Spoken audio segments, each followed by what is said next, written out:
Hi అండి. ఈరోజు సుబ్రహ్మణ్యేశ్వర స్వామి షష్ఠి. మా ఇంటి దగ్గరలో అయితే చిన్న అమ్మవారి గుడిలో అయితే పక్కన సుబ్రహ్మణ్య స్వామిని ప్రతిష్ఠించారు. ప్రతి మంగళవారం కూడా ఇక్కడ పాలు అండ్ వెన్న, పంచదార మనకు కలిగిన శక్తి కొలది ఉన్న దాంట్లోనే అభిషేకం మన చేతితో మనమే స్వయంగా చేసుకోవచ్చు.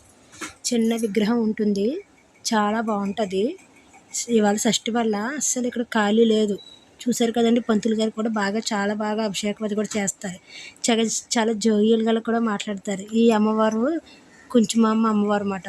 ఈ అమ్మవారి గుడిలోనే పక్కనే చిన్నగా సుబ్రహ్మణ్య స్వామి చిన్న గుడి అయితే ఉంటుంది. మన చేతితో మనమే పాలాభిషేకాలు, నెయ్యితోటి, పెరుగుతోటి, అక్కడే వాటర్ కూడా ఉంటుంది. వాటర్ కూడా వేయచ్చు స్వామివారికి.